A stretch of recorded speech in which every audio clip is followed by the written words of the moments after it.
88년도에 주님께서 제게 영은 실체다라는 걸 계시해 주셨습니다. 그 이후에 저의 삶이나 구일교회의 목회는 이 영의 실체임을 증거하는 것이 전부다. 그렇게 말씀드려도 과언이 아닙니다.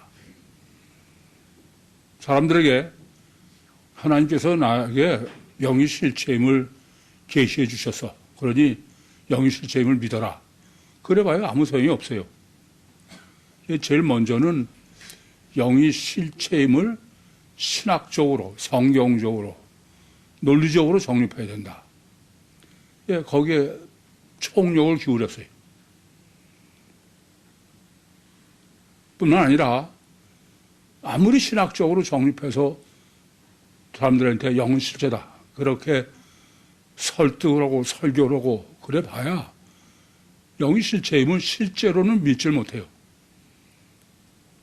그래서 구유교계 30년은 이렇게 신학적으로 정립하는 것뿐 아니라 영의 실체임을 임상적으로 증거. 제가 구유교회를 늘 주님의 교회다. 그거는 바로 영의 실체임을 임상적으로 증거하는 거예요. 그것뿐이 아니죠. 영성훈련의 태교를 얘기해봐야 그냥 그런가 보다 그러죠. 물론 그것을 영적으로 신학적으로 영성 세미나에서 다 정립을 해드렸습니다만은 그렇다고 해서 실제로 믿는 건 아니에요. 그래서 태교를 하고 놀이학교가 중요한 것은 이렇게 영의 실체임을 임상적으로, 실제적으로 증거해 보이는 거예요. 그래서 태교나 또는 신앙학교로 임상적으로 실제임을 증거하고 그래서 그것을 여러에게 아무리 또 말씀드려도 그래도 실제로 믿는 건 아니야. 여러분들 그 후에 보면 알아요. 참 어려운 문제죠. 어쨌거나 영적인 문제가 어려운 거는 첫째는 영성 신학을 정립하는 것이 절대로 어렵습니다. 그건 초감지, 초의식, 초의주인 영이 물리적 실체임을 증거해야 되니까 성경적으로도 어렵고 논리적으로도 그건 굉장히 어려운 문제예요. 더 어려운 것은 그것이 성경적으로나 신학적으로 증거한 것과 같은 똑같은 물리적이요, 가시적이요, 그런 증거를 제시해 보일 수 있어야 돼. 그러니 영적 목회라는 게 보통 어려운 게 아니죠. 그러나 마찬가지로 주님께서는 마태복음 13장 지금 1절부터 51절에 무려 12단락으로 지상 천국의 실제를 증거해 주셨어요. 그런데 그걸 아무리 해도 실제로 믿는 건 아니야. 오늘 본문의 중요한 건 이것을 실제로 증거하시고 그리고 그것을 임상적으로 그대로 표본을 보여주신 겁니다. 항상 가장 문제는 실제냐 관념에 있는 거예요. 첫 번째는 주님께서 제1, 제2, 제3 천국으로 지상 천국이 실제다. 그걸 비유라고 그래요. 오늘 본문도 비유를 맞추셨다 그랬어요. 비유는 이렇게 천국이라는 영의 세계를 육적이요 물리적인 실체, 모든 인류는 아담 후손인데 아담 후손이 실제로 여길 수 있는 것은 육적 물리적인 것밖에 실제로 믿지 않으니까. 그래서 제1지상 천국은 비유로 밭에 감추인 보화다. 제2의 천국은 극히 값진 진주 하나를 구하는 장사꾼이다. 제3천국은 바다에 치고 각종 물고기를 모으는 그물이다. 이렇게 우리가 이 세상에 실제로 영의 지상천국인 제1천국, 제2천국, 제3천국을 비유로 말씀하신 거예요. 그런데 이렇게 영을 영으로 계시하신 것을 육으로 해야 그 실제이기 때문에 비유로 실제로 계시해 주셨지만, 그러나 그것이 실제로 영은 어떤 것이냐? 그거를 신학적으로 정립해야 돼. 그렇지 않고는, 아니, 밭에 감추인 보화가 실제로 지상천국입니까? 흙이 값진 진주 하나를 구하는 장사꾼이 실제 천국입니까? 각종 물고기를 모으는 그물이 실제 천국이냐, 이게. 그래서 그게 실제 천국을 신학적으로 정립해야 되는 거예요. 그게 뭐냐? 제1천국의 영적 실제 천학은 육체 우선 이중체의 인간이다. 제2천국은 벌써 성령으로 구원받는다는 것이 제2천국이다. 그러니까 밭에 감춰진 보화라는 것은 육체 우선 이중체의 실제를 비유로 하신 거고, 또 극히 값진 진주 하나를 구하는 장사는 벌써 성령으로 구원받는 것을 실제 비유로 하신 거고, 또 주님의 교회를 바다에 치고 각종 물고기를 모으는 그물이라 실제 비유로, 그것을 이와 같이 신학적이요, 영적이요, 이렇게 정립해야 되는 거예요. 그것은 이미 정립해 드린 것처럼 실제 제1천국, 제2천국, 제2천국을 신학적으로 정립하고 이해하고 깨닫는 것이죠. 유리스코다. 그런데 인간은 이것을 이렇게 아무리 깨닫고 그런다 하더라도 그게 실제가 되질 않아. 아담 후손은. 우리는 워낙 이것을 신학적으로 논리적으로 정립하는 게 어렵다 보니까 그것만 정립하면은 그게 다 완성된 거로 아는 거예요. 그래서 유리스코, 그것을 발견하고 깨닫고 논리적이고 신학적으로 정립하는 것까지는 여전히 그건 관념이지 실제는 아니다. 그럼 실제는 어떻게 실제라냐? 그거 제1천국, 제2천국, 제3천국의 실제가 되려면 어떻게 되느냐? 그건 딱 하나야. 천국의 제자된 서기관마다 곳간에서 보물창고에서 극히 귀하게 여기는 보물, 새학과 옛 것을 다 그 은혜 내 버리는 거다, 이게. 그러니까 결론은 뭐 제1천국, 제2천국, 제3천국의 실제가 되려면은 다 갖다 버려야 되는 거예요. 그게 전혀 가치 없어서 버리는 걸, 이게 즐겁게 기쁘게 버리는 거지, 마지못해서 억지로 하는 건 아니다. 그게 지금 제4천국의 순회모래, 순회모. 가치관이 이렇게 바뀌어야 된다, 그럽니다.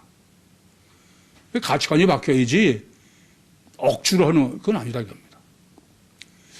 근데 그렇다고 해서 그럼 여러분이 다 그 실제로 여기느냐? 그렇다고 실제로 여기는 게 아니다, 그래요. 그래서 오늘 본문은 이렇게 제1천국, 제2천국, 제3천국의 실제는 보물창고에다가 옛날부터 쌓아뒀던 모든 보물, 사과의 것을 그냥 내버리는 게 왜 그래야 되느냐? 그것을 지금 주님의 고향으로 돌아가신 것에서부터 정리해 주시는 게 본문입니다. 그리고 본문은 이렇게 제1, 제2, 제3 천국의 실제를 임상으로 보이는, 실제로 보여주시는 거다. 임상의 증거다. 그렇게 이해하시면 되겠습니다. 제일 먼저는 뭐 여전히 첫 단추가 중요하니까 아마 이 본문처럼 우리가 시시하게 여기는 것이 중요한 건 없는 것 같아요. 본문의 첫 단추, 첫 시작은 카이로 시작돼요. 우선 왜 카이로 시작될까? 카이라는 것은 앞과 지금 본문이 같은 맥락에서 연결돼서 해석하는 거죠. 그러니까 앞에 지금 비유를 다 끝내신 것과 끝낸 후는 그와 아무 상관없는 다른 것이 아니다는 얘기예요. 연속이다. 그걸 강조하고 있는 게 본문이다. 독립적으로 앞에 거 따로 본문 따로 하면 안 된다고 합니다. 그게 지금 첩서사 카이의 강조법이에요. 그런데 이 카이의 강조법이 절대로 중요한 것은 저한테 있어서 그래. 제가 창세기 1장 1절부터 창세기 2장 3절까지 7일 창조의 설계도를 정립할 때 이 문제 때문에 보통 고민한 게 아니에요. 왜 그러냐면은 창세기 1장 1절부터 31장까지는 6일 창조를 계시하신 것인데 거기는 전부 배로 연결돼. 영어로 엔드의 본문으로는 카이죠. 연속으로 연결된다 이겁니다. 그러다 제7일인 안식일은 창세기 2장 1절은 카이가 없어요. 배가 없습니다. 독립적이다라는 얘기입니다. 그것이 독립적이 아니고 지금 본문에서 카이로 한 것처럼 히브리어로 빼로 했으면은 훨씬 수월했을지 몰라. 제가 고민했던 건 왜 빼를 뺐을까? 왜 안 했을까? 그걸 지금은 이제 결론을 다 정립했으니까 쉬운데 그때는 그게 보통 어려운 게 아니었어요.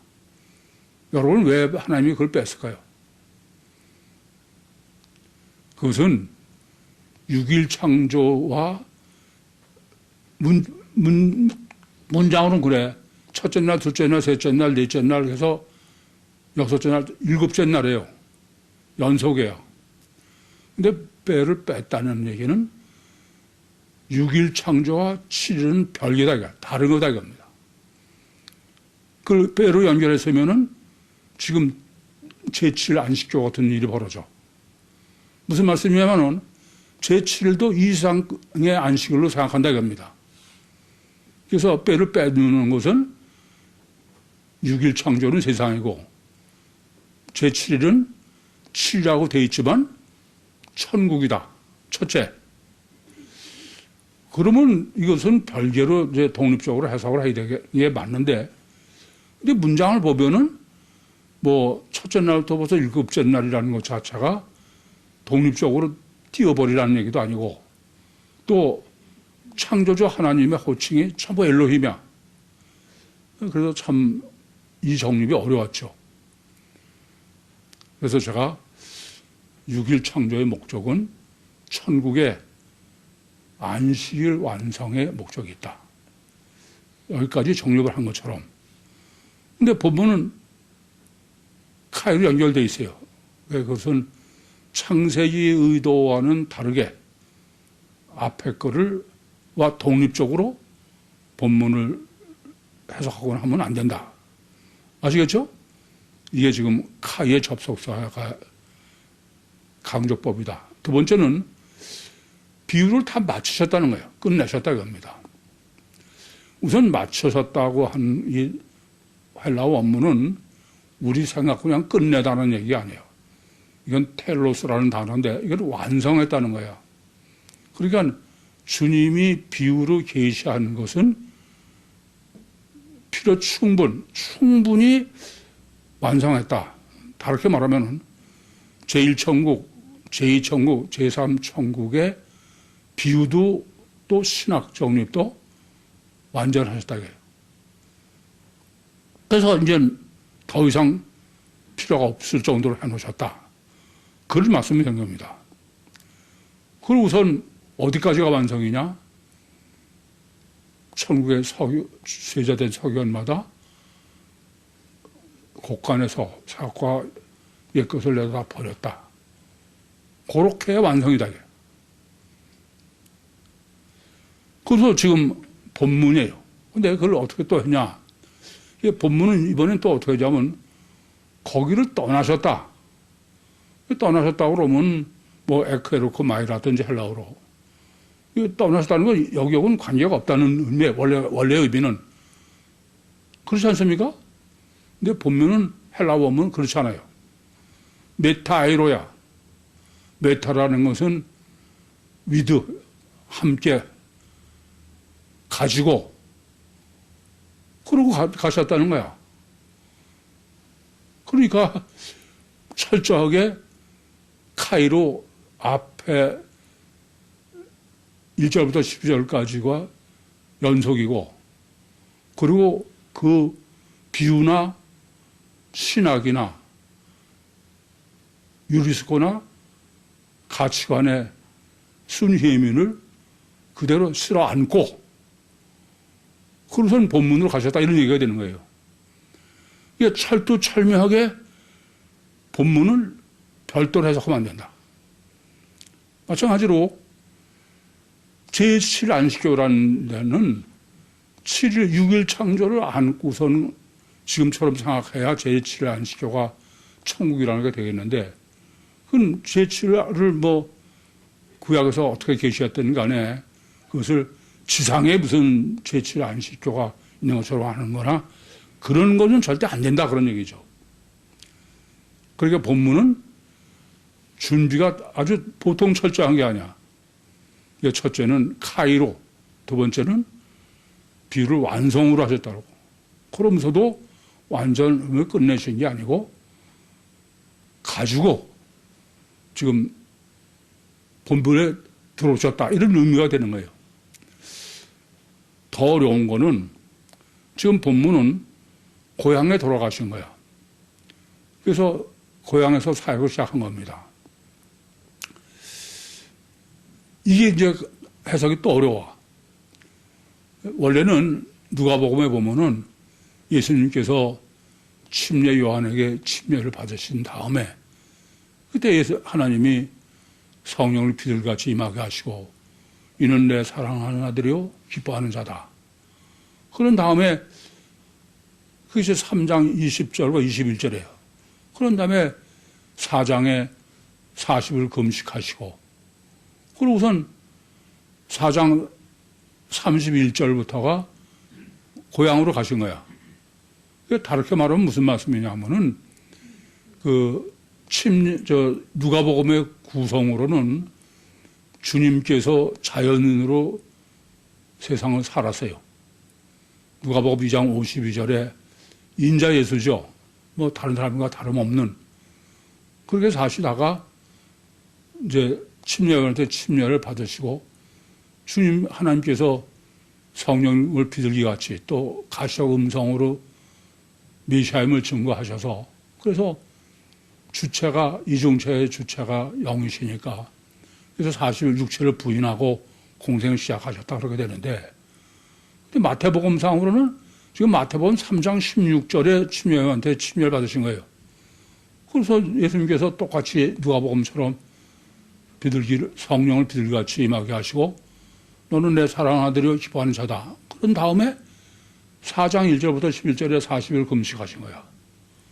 그러고선 지금 누가복음은 그러고선 바로 고향으로 가셨어요. 그래서 공생을 시작하셨습니다. 그런데 마태복음은 3장 4장까지 40일 금식하시고 지금 14장에 무려 지금의 고향으로 가신 거야. 그러니까 이게 굉장히 어렵죠. 그러면 마태복음 지금도 5장부터 13장까지는 뭐냐 하는 문제가 생기는 거야. 왜 고향에서 오냐 이거예요.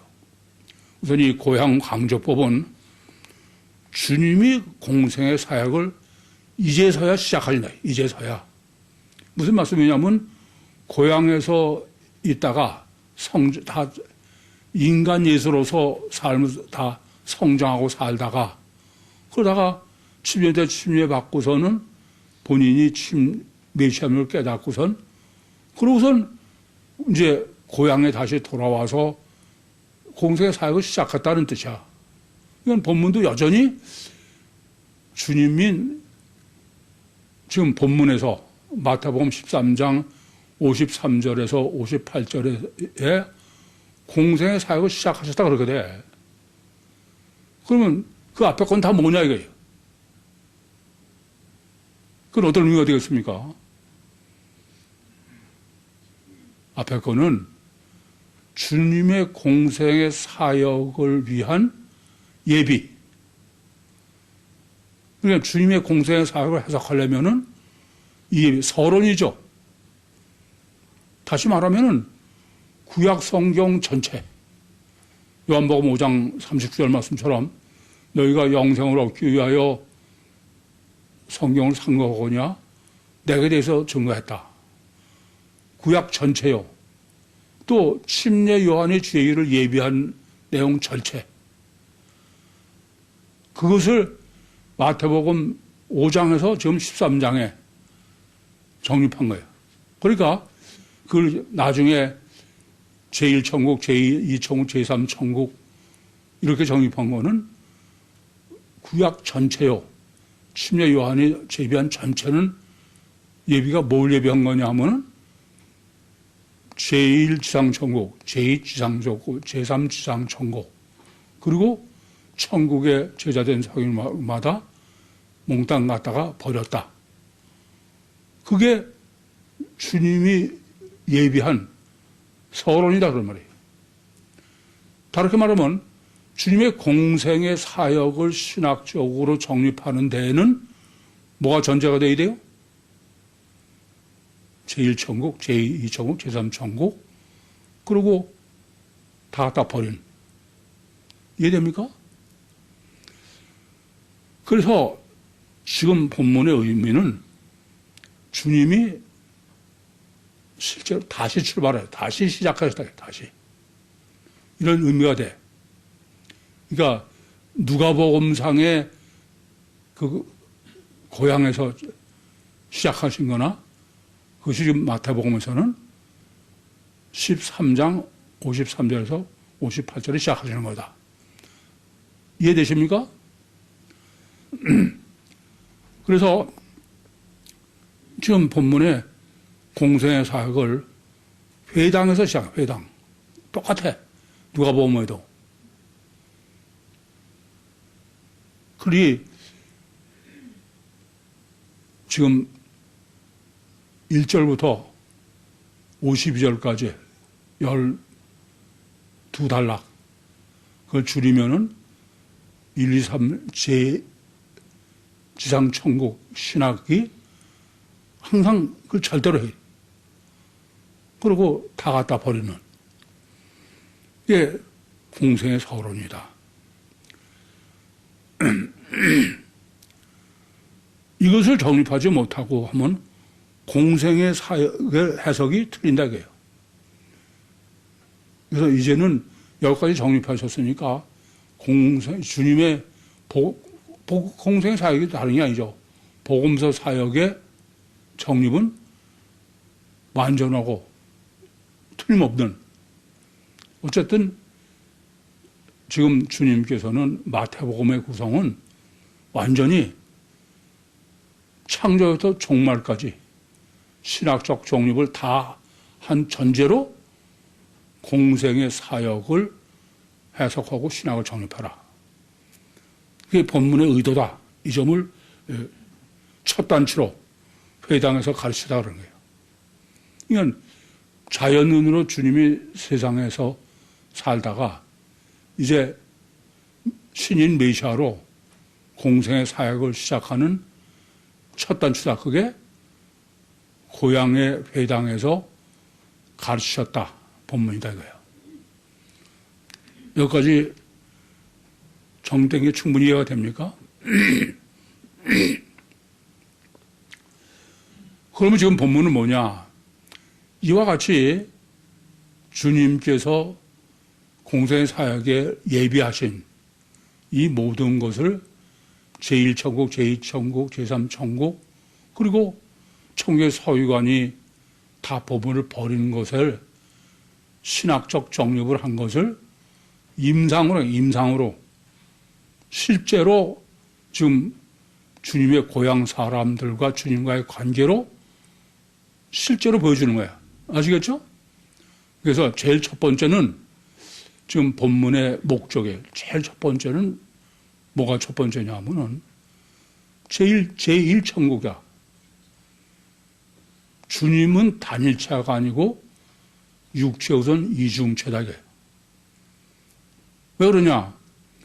지금 그 본문에서 보는 것처럼 주님의 고향 사람들, 나사렛 사람들이 예수를 보니까 나사렛 사람들은 예수가 아기 때부터 다 같이 살고 아는 사람들이야. 그러니까 육신의 삶을 산 걸 다 아는 거죠. 그러면 지금까지는 어땠냐? 지금까지는 오줌 싸고 똥 싸고 기저귀 차고 겨 다니다가 걸어 다니면서 애들하고 놀다가 싸움도 하고 자연이죠. 그게 지금 본문에서 목수와 마리아의 아들이 아니냐. 그 형제들은 야고보 쭉 열고 알거야. 딸들도. 그 말은 무슨 이야기냐면 지금 엊그저까지는 전혀 자기 전과 같이 지금 나사렛 사람들이라는 게 어떤 사람입니까? 단일체, 아담 후손 단일체 이중본능을 가진 사람들이야. 그러니까 자기들은 똑같은 거야. 그 얘기가 지금 목수와 마리아의 아들이요, 형제 자매요, 똑같아서. 그러더니 한 2달 어디 갔다 오더니 전혀 딴 사람이 된 거죠. 그렇지 않습니까? 이게 제일 첫 번째는 성육신하신 신인 메시아는 단일체가 아니라 이중체다. 만약에 단일체가 어떠면은 예수님은 자랄 때부터 하나님이야. 그렇죠? 어려서부터. 그러니까 원래 어려서부터 전 틀리다. 그래서 이제죠. 근데 지금 똑같다는 얘기야. 누가복음의 증거로는 어딘가 다른 애들은 다른 약간 좀 똑똑하거나 그런 면이 있는 것 같아. 그렇죠? 지금도 보면 그래요. 태교를 해서 잉태하고 출산한 애들은 같은 또래하고 보면은 똑같아요. 맨날 싸움고 울고 그러지만 틀려. 그런 정도의 차이지. 그러니까 쟤는 좀 그 중에서는 똑똑한가 보다 그랬지. 전혀 다르지 않다 이거야.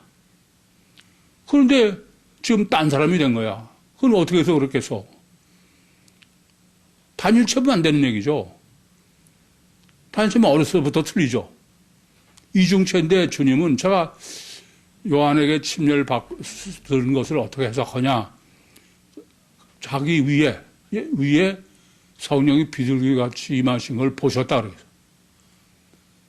그러니까 예수님도 육신을 위해서 사는 동안, 공생 사역 전이죠. 침례요한에게 침례받기 전까지는 본인이 그냥 다른 사람 똑같은 걸 알지 전혀 모르는 거야. 그렇게 살다가 하나님께서 침례받고 올라오는 예수님께 가청적으로 계시하셨다는 게 그러지 않으면 알지 못하기 때문이라는 거예요. 그때서야 비로소 자기가 메시아인지 알았다고 합니다. 이건 대단한 중요한 문제예요. 신인 예수가 어떤 분이냐를 우리가 올바로 이해하는 문제는 절대 문제야. 어쨌든 지금 이렇게 귀향하셔가지고선 공생애를 시작하시면서 제일 먼저 하신 이거로 지금 임상적으로 증거하려고 그러는 것은 동네 사람들이 임상적으로 증거하는 거야. 그전부터 그래 틀리더라고. 기적을 행하고 그런 게 아니잖아요. 똑같다는 거야. 그건 단일체가 아니고 이중체로. 그러니까 육체의 우선은 사실 금식을 부인하시고 우선 주체인 메시아로 사역을 시작하셨다.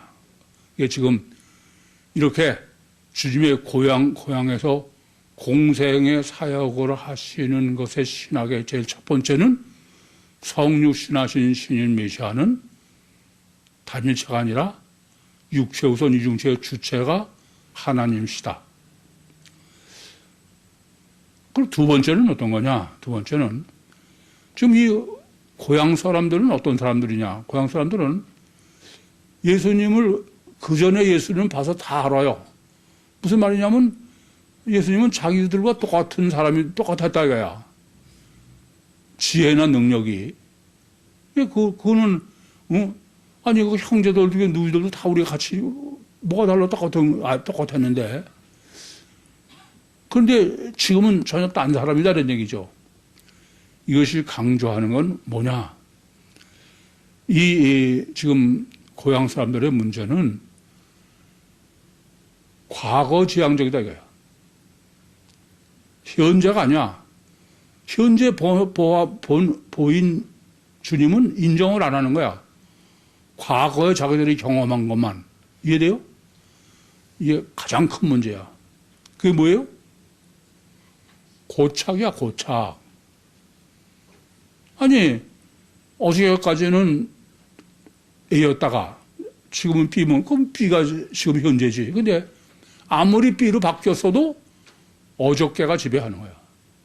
이 고착인 거죠. 과거 지향적인 거야. 그래서 현재를 부인하는 겁니다. 참 엄청난 문제야. 인간사에 있어서 다 통틀어서 딱 하나로 얘기하면 뭐가 문제냐? 고착이 문제인 거야. 그 제가 관념이지 실제가 아니다.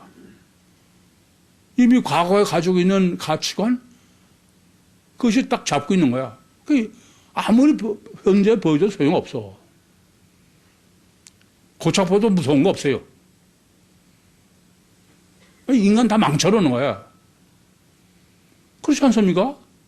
아니, 현재를 현재로 보지 못하고, 현재 아무리 바뀌었어도 과거로 봐.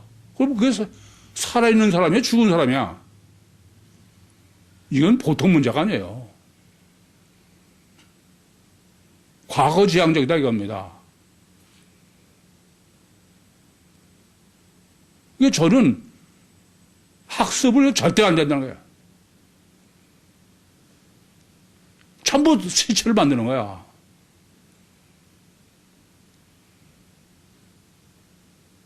근데 우리는 그게 당연한 거야. 다 평가해도 과거로 평가하고 현재는 어떠냐 소용없어. 그래서 과거에 죄인이 있으면 죄인으로, 세리면 세리로, 강도면 강도로. 말만 회개하고 개심이지 그건 전혀 상관없는 거야. 무서운 거죠. 그러니까 이 단일체로만 오는 거지 이중체로 바뀐 것을 인정을 못하는 겁니다. 이건 내 얘기지 남 얘기가 아니야. 어떻게 해서 그러느냐. 이것은 제가 고착을 말로 하면 안 돼요. 먼저 신학적으로 정립해야죠. 왜 그렇게 되는지를. 뭐 영성쌤에서 다 정립해 드렸습니다만은 마태복음 12장 35절이 이것을 가장 성경적으로 영적으로 정립했다고 생각해요. 서기관들과 바리새인들이 예수님께 와서 표적을 좀 보여달라 하늘에서. 현재 예수의 보고서는 아니라 자꾸 육각 보이는 거로 판단하라고 그러는 거야. 그런데 예수님께서 악하고 음란한 세상이야. 악하고 음란하다. 그러면서 뭐라고 말씀하시냐. 선한 것을 행하는 사람은 아가도스예요. 카르스가 아닙니다. 영적으로 선한 것을 경험하게 사는 사람은 영적으로 선을 내 심령 속에 산다 이거야. 근데 영적으로 포넬로스로 사는 사람은 마귀죠. 그 포넬로스 산다 이거야. 그 바로 그래서 지금 너희들의 문제는 포넬로스로 산 마귀로 산 가치관이 네 까르디아, 현재의 까르디아를 지배한다. 이게 절대 문제야. 아무리 그렇지 않다고 해도 소용이 없는 거야. 저는 이렇게 무서운 게 없다고 생각해요. 뭐 어렵지 않잖아요. 근데 안 돼, 바뀌지 않는 거야. 아, 그걸 위해서 죽기도 해. 종말에 뭐 여러 가지 정립할 게 있지만 아니에요. 고착이야. 이게 전부야. 고착 해결하지 못하면 그건 다 헛수고야. 다 헛수고입니다. 이 점을 명심하셔야 돼. 현재 내 가치, 마음을 과거가 지배하고 있는 거야. 그게 난 여러분하고도 상담하면서도 제일 듣기 싫은 소리가 기껏 하는 소리가 뭐 과거에 자기가 어쩌고 뭐 자랑을 아닌 것 같지만 자랑을 쫙 늘어나. 이 사람은 완전히 과거지향적인 존재야. 고착된 걸 지금 토해내고 있는 것뿐이야. 나는 그걸 위해서 상담하는 게 아닌데. 나는 미래를 위해서 상담하는 거예요. 미래지향적으로. 과거지향적 같으면은 예수님이 아니 세리냐 죄인이나 탕자나 강도나 그걸 어떻게 받아들여요? 이 점을 깊이 생각하셔야 돼요. 그런데 임상시험으로 지금 증거하는 거예요. 임상시험. 그럼 이 고착을 어떻게 해결해야 돼요? 어떻게? 왜 고착을 해결 못하고서 이러느냐? 그게 바로 옛것과 새것과의 것을 버리지 못해서 그래. 거꾸로 얘기해 버리지 못한데 왜 못 버리냐고요. 여러분, 우리는 다 이제는 육체우선 이중체이고 유구선의 가치를 다 바로해야 돼. 갖다 버려야 돼. 그것만이 이제 전부야. 그렇지만 쓰레기도 못 버려. 왜 그래요? 다른 거 아니야. 거의 고착돼 있어서 그래. 이게 고착을 해결해 들어야지 그거 버렸다고 아무리 노트에다가 100권, 1000권 써도 소용없어. 고착에 돼 있는 한은 그건 아무 소용이 없는 거야. 왜요? 그 자체도 과거 시각에서 보는 건데. 인간은 아담 후손이야. 아담 후손 아닌 사람이 없어. 육체 우선이요. 가시적 결과만 절대요. 자기 중심이라는 게 자기 중심이 뭡니까? 자기 마음대로야.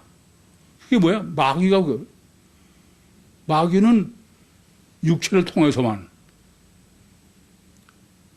그래서 네가 육체로 하나님과 같이 된다. 그게 창세기 3장 5절이야.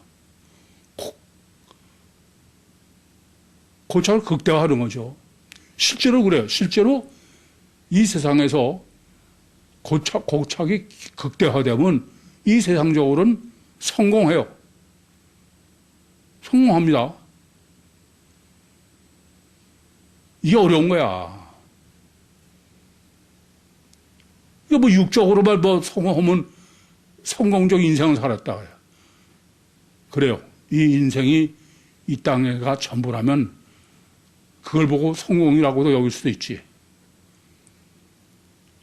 나 그거는 여전히 나도 껍데기만 보는 사람이라 그래. 그림이 어려운 거예요. 그래서 예수님께서는 지금 그거를 임상적으로 보여요. 실제로 이 사람들의 문제는 다른 게 아니다 이거야. 과거에 고착되어 있기 때문에 현재 예수를 보지 못하는 거예요. 그래서 제가 그러잖아요. 마음대로지 있는 대로 못 본다고 합니다. 참 무서운 얘기죠. 이 세상의 모든 문제는 딱 하나야. 뭐요? 고착이야. 이걸 잊지 마셔야 돼. 그래서 제가 영성 세미나의 결론을 고착 퇴행으로 구슬내는 거야. 그러면 이렇게 그 고착은 이 세상에서만 망치느냐. 이따가 이제 강의 시간에 고착 신학을 정립해 드리겠습니다만은 이 세상에서 그 사람은 성공한 거로 보여도 그건 전혀 잘못하는 거야. 그건 전혀 잘못하는 겁니다. 그럼 이 세상에서만 그 고착이 문제냐? 아니요. 고착은 천국을 못 가. 천국 가지 못하는 건 딱 하나야. 고착돼 있으면 못 가, 그건. 이게 본문이에요. 왜 그래요? 하나님은 7창조의 설계도로 정립해야 되는 것처럼 하나님과 인격적으로 화목한 자녀를 구원해서 천국을 완성하시려는 게 하나님의 뜻이야. 근데 인격적으로 화목한 것은 육체 우선 이중체의 밭에 감춰진 보화죠. 이중체의 주체인 영이 하나님하고 인격적으로 화목하길 바라시는 거지 육이 아니에요. 밭에 감춰진 보화지 밭이 아니다 이겁니다. 그래서 인간은 육체 우선 이중체의 주체를 영으로 하는 것이고 그 영은 초월적 영이야. 그게 초월적 하나님과 인격적으로 화목할 수 있는. 그러면 그 인격적으로 화목이라는 말은 무슨 뜻이냐 하면은 내가 자유로이 선택할 수 있어야 돼. 나 자신이. 그걸 창세기 2장 18절에서부터 25절은 결혼이라는 거예요. 하나님과 내가 결혼이라는 것은 인격적 결합을 의미하는 거지 강자가 의미하는 게 아니야. 그래서 여러분의 목회를 하고 신학교를 하면서도 제일 제가 항상 초점을 맞추고 고민하는 거는 어떻게 하면은 심령의 자유, 육적 자유가 자유가 아니야. 심령의 자유를 아까. 근데 심령의 자유는 생각하지 않고는 심령의 자유는 없어요. 이 점을 아주 명심하셔. 참 한심하게 아니 영적 자유를 저는 얘기를 하는데 뭐 육적 자유를 가지고선 전 자유를 누리려고 그랬다. 이런 미친 소리를 해. 그래서 제일 한심한 예를 들었잖아요. 그래, 내가 다른 사람이 애가 가지고 싶어. 그게 꼭 갖고 싶어. 그게 스마트폰이 갖고 싶은데 엄마가 안 사줘. 그러면 내가 갖고 싶은 걸 하는 게 자유지. 그럼 가서 그 사람 거 몰래 훔쳐. 그러면 자유로 보여. 그게 자유예요? 이 자유는 분별력이 반드시 전제가 돼야 돼. 생각해야 된다, 입니다. 생각하지 않는 자유가 없어. 생각하지 않는 자유가 어떤 거냐? 노예의 자유야, 노예. 노예들은 어떤 게 자유냐? 실제로는 노예예요. 자기가 마음대로 하는 게 아니야. 근데 마귀에 의한 거죠. 반복된 훈련을 통해서 조건 반사적으로 아무 생각 없이 그냥 하는 게 자유야. 늘 솔제니친으로 예를 말씀드리지만 솔제니친은 소련에서 망령 오기 전까지는 뭐 생각할 필요가 없어. 배급 나온 거 그냥 쓰면 되는 거지. 그런데 자유주의에 오니까 칫솔 하나 살도 이걸 하더니 아주 선택적이어야 돼. 훈련, 조건반사로 훈련받은 사람은 노예는 노예로 사는 게 자유예요. 편해요. 이게 생각하는 거 어려서부터 훈련하지 않으면 어른 돼서 생각하라고 하면 힘들어서 못해. 제가 아무리 들박아도 못해요. 제가 신앙학교를 공용으로 요새 끌면서도 야, 벌써부터 얘들이 생각을 잘 못하는구나. 그걸 깨달았어. 정말 이건 심각한 문제입니다. 그러니까 하나님은 자유인 내 영과 인격적 결합으로 화목으로 천국의 구원을 이루려고 그러는데 그런데 마귀는 그러면 안 되니까 육체 우선의 강력한 걸 통해서 고착시키는 거야.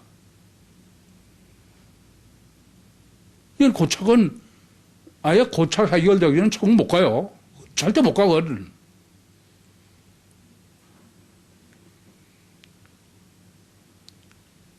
단일체는 아예 영이 없으니까 뭐 그냥 시체 죽으면 고만이지만 인간은 영이 있기 때문에 그 영이 자유냐 고착이냐의 절대 문제가요. 그래서 인간은 뭐가 문제냐? 인간은 이 세상에 어느 누구도 아담 후손 아닌 사람이 없어. 육체 후손이요, 가사 결과만이 잘 때요, 자기 중심적, 그게 고착이죠. 마귀에 의해서. 거기서 그게 고착이 아닌 사람이 세상에 아무도 없어. 그러니까 그것은 어떤 경우가 되겠어요? 마귀가 속이는 거지.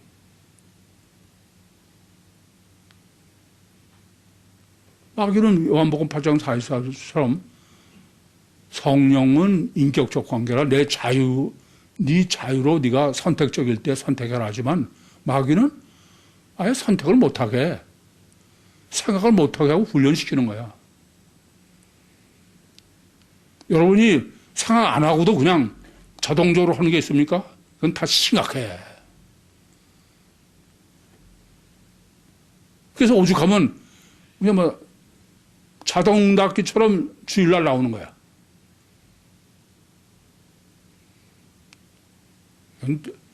전혀 아니에요. 아무리 조금만 하더라도 선택적으로 내가 생각해야 돼. 이 마귀는 어떻게 하느냐? 육을 네가 육적으로 해가지고 하나가 될 수 있다 이거야.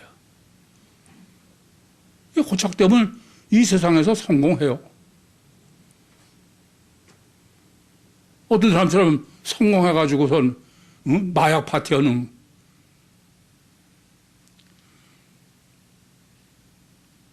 영은 죽는 거야. 그냥 하나님과는 뭐 왼수일 수밖에 없죠. 그래서 본문은 역사 스칸달리저게 여러분 이런 잘못 알아. 스칸달리저는 뭐 특별한 거. 물론 스칸달리저는 우리는 이미 마태복음 5장과 5장에서 정립해서 스칸달리저는 아주 지옥 필연이고 하나님과 원수가 되는 게 스칸달리저야. 그럼 하나님과 화목하지 않고 원수가 되는 건 어떤 거냐? 고착되고 하나님과 원수 되는 거야. 안 그래요? 구입구의 사람들은 다 스칸달리저는 발발 떨어.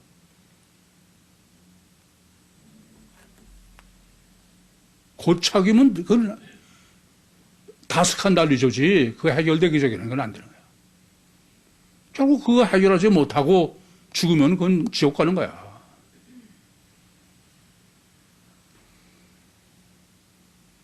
이 점을 깊이 아셔야 돼. 그러니까 인류는 아담 후손은 누구 하나 고착인 아닌 사람이 없어.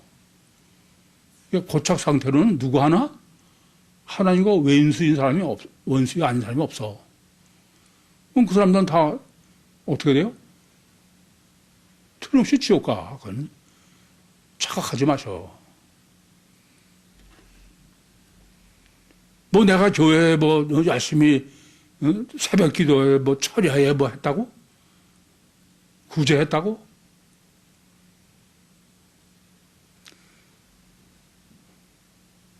잊지 마세요. 그래서 지금 본문이 지금 정립하는 것은 주님은 사람은 다 육체우선 이중체다.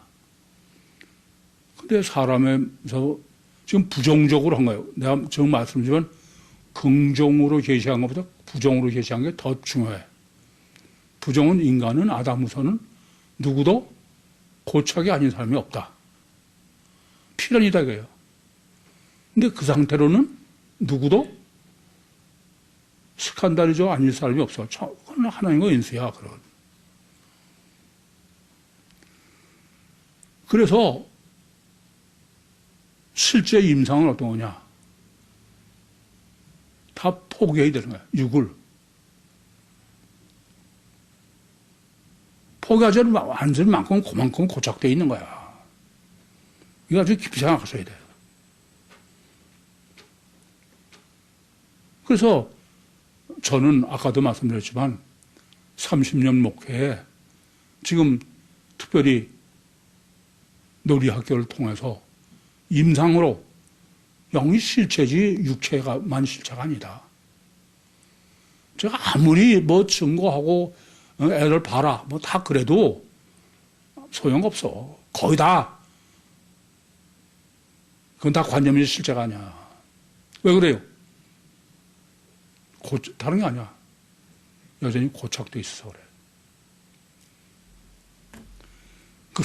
그것을 지금 주님은 53절의 결론으로 믿음의 신학으로 끝을 맺으신 거야. 기독교는 믿음이 절대예요. 마틴 루터의 종교개혁 자체가 오직 성경, 오직 예수, 오직 믿음이야. 그건 뭐 우리 성경보다 더 중요한 게 믿음이다. 그런데 이렇게 믿음이 절대임을 강조한 건 좋은데 믿음의 신학이 없는 거야. 믿음을 아무데나 갖다가 믿음이라고 그래. 이게 참 큰 문제죠.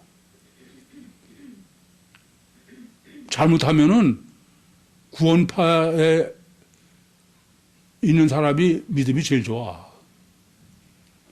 맨날 믿으시기 바랍니다. 자기 확신이 믿음으로 되어 있는 거야. 첫째, 성경에서 구원론에서 말하는 믿음은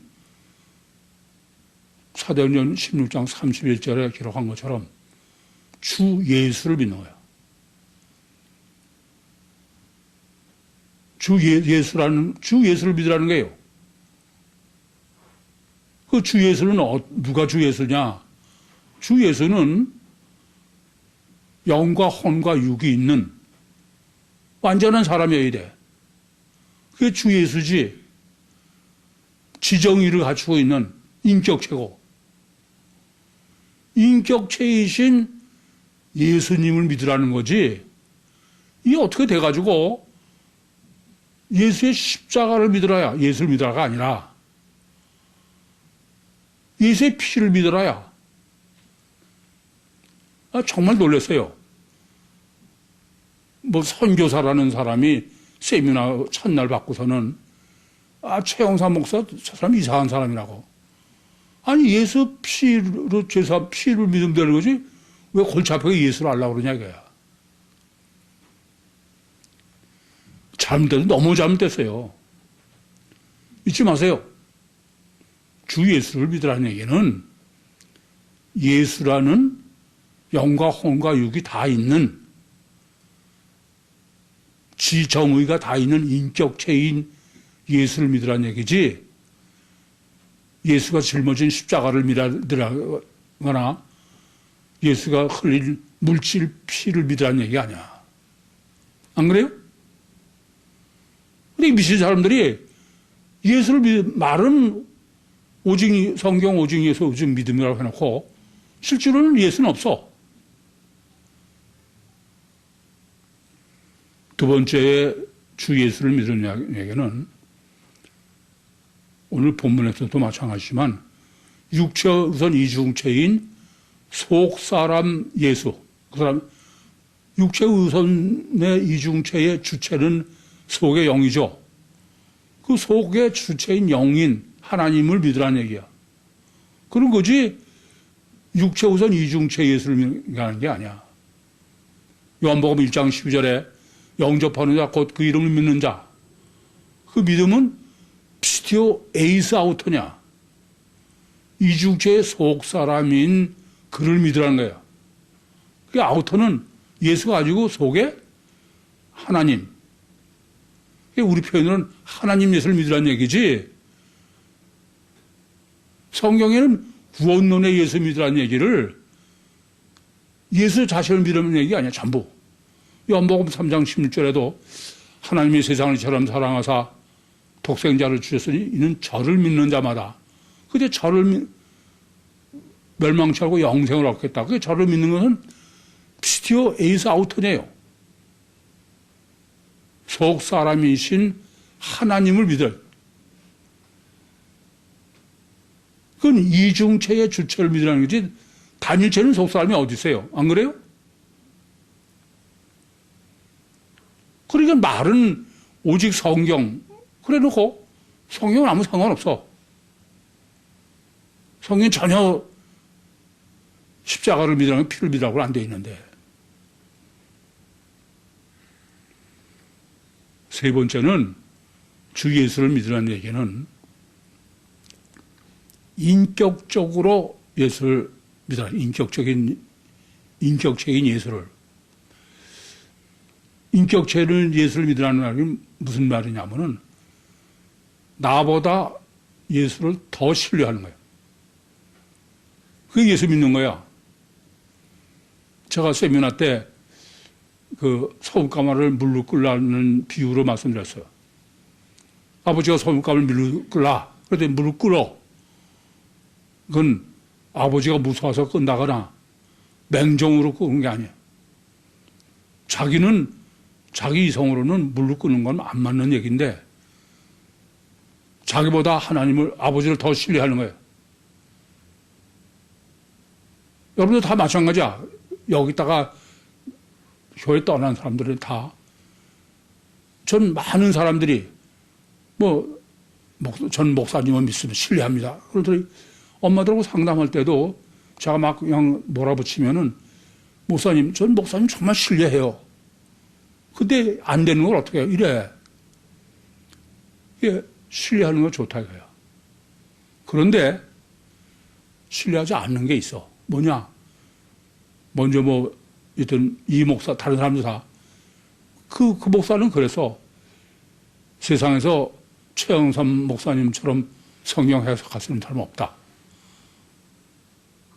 정말 그렇게 얘기하고 하나가 있어. 그런데 요건 아니다. 이거야.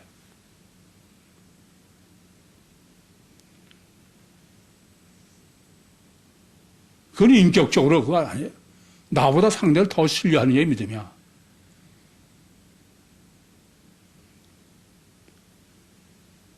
나는 생각이 틀려도 그 교회에다 떠난 사람 다 그래. 나를 도둑놈을 만든 사람도 저한테 하양 목사님이 자기가 무슨 은혜로 이걸 다 깨달아 이 복음을 받게 됐냐 이거야. 그러면서 요거는 뭐 때문에요? 요한복음 19장 3절이 다 이뤘다가 피구원이다. 내가 그렇게 해석하지 않는다고. 그래서 인격체를 믿는다는 얘기는 자기를 의심하는 거예요. 내가 옳다고 생각하고 이건 자기를 의심하는 거야. 자기를 부인하는 거예요.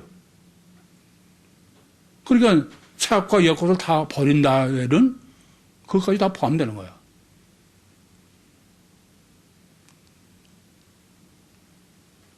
깊이 생각하셔야 돼. 그래서 지난번에도 제가 이중체로 정립한 건 저밖에 없기 때문에 이중체의 문제거든 얘기를 해라. 그 외에는 그러면 안 된다. 그랬더니 그럼 목사님이라면 맹종하라는 말이냐. 그건 본 의미를 전혀 잘못 깨닫는 거죠. 그래서 예수님과 화친하라는 것은 예수님과 화목하고 가까워라 이런 얘기인데 그러려면 제일 첫 번째 조건은 본문이 계시하는 건 뭐라 해야 돼요? 이중체 가치관을 갖기 전에는 안 돼. 지금 고향 사람들의 주님과의 차이는 첫째는 가치관이 그 사람들은 이중체의 가치관이고 주님은 단일체의 가치관이고 주님은 이중체의 가치관이야. 그러니까 이중체의 가치관을 갖지 않은 사람은 그건 전혀 안 되는 거예요. 두 번째는 제2척이야. 벌써 성령으로 나야 돼. 그러려면은 자기를 부인하고 자기를 의심해야 돼. 영의 실체를 제가 정리하면서 가장 어려운 거야, 이게. 생각해보세요. 초감지, 초의식, 초의지의 영을 물리적 실체보다 더 신뢰해야 돼. 이건 자기를 부인하고 자기를 의심하는 게 전제가 되기 전에 안 됩니다. 예수님과 확신하는 것은 주님의 교회는 천국 구원이지 세상 구원이 아니야. 세상에서 복 받고 그러는 게 명심하시기 바랍니다. 종말 때까지 단위에서 이중체로 갇혀니 반드시 바뀌어야 돼. 종말 때까지 정말 영이 실체가 되도록 육체를 정말 포기할 수 있어요. 고착은 안 됩니다. 그래서 주님과 동행하다 천국 구원을 이루는 우리 모든 식구들이 되기를 간절히 소원합니다. 기도하시겠습니다. 살아계신 아버지 하나님, 은혜와 사랑을 감사합니다. 은혜에 은혜를 더해 주셔서 여기까지 역사하시고 인도하시고 말씀하신 주님, 더욱더 능력을 더해 주셔서 한 사람도 고착에서 자유롭지 못한 사람이 없는 참 자유자로 육신과 세상을 승리하고 천국의 영광을 누리게 해주시옵소서. 예수님의 이름으로 기도하옵나이다. 아멘. 찬송가 405장 하시겠습니다.